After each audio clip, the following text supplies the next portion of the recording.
Hello mga kabarkads, another day, another vlog na naman tayo ngayon mga kabarkads. Ngayon mga kabarkads, tiningnan natin itong development dito sa MAA, Davao City. Kasi itong lugar na ito dito sa Davao City is isang development na lugar na ito. Katulad nito itong spatial na condo. Yan o, another high-rise building dito. At ang kalakihan ng lupa nila dito is 3.4 hectares. Yan, napakaraming building dito. Base na nakuha natin is 8 building yata ang itatayo dito sa spatial condominium. Yan, napakaganda mga kabarkas. Tingnan natin. Katabi lang ito ng Davao River pero siguro hindi mabahaan ito kasi bakod dito kahit tataas yung tubig hindi aabot dito sa kanila kasi nakabakod yung condominium dito sa spatial. Yan, napakaganda talaga mga kabarkads. Tingnan natin dito, isang development na naman ito dito sa MAA, Davao City, itong spatial condominium.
Ito naman yung katabi sa spatial na condominium, itong UM. Yan, napakalaki pala yung oval nila dito mga kabarkads. So, itong games laruanan nila. Tapos ito yung eskwelahan nila. Marami na palang development din dito sa UM. Itong University Mindanao. Yan dito sa Matina. Yan part Matina, yung Matina at MAA yung part ng lupa nila dito. Yan, itong UM, yan, University Mindanao, na dito ako nag-aaral dati. Yan, let's go.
Yan mga kabarkads, ang katabi na naman itong yan na yung makikita natin na building, high-rise building, itong Mapua.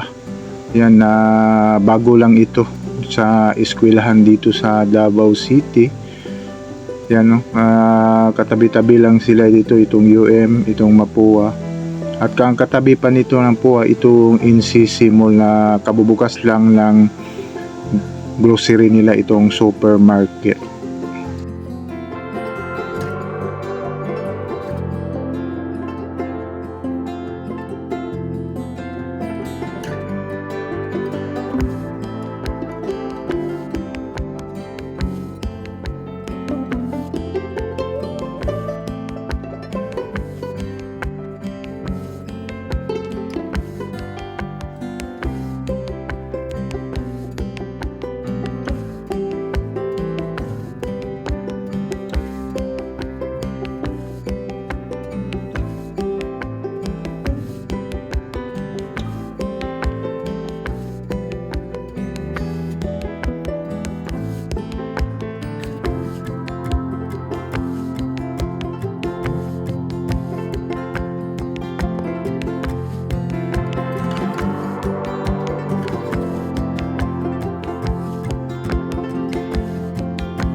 And ito yung katabi ng NCC Mall.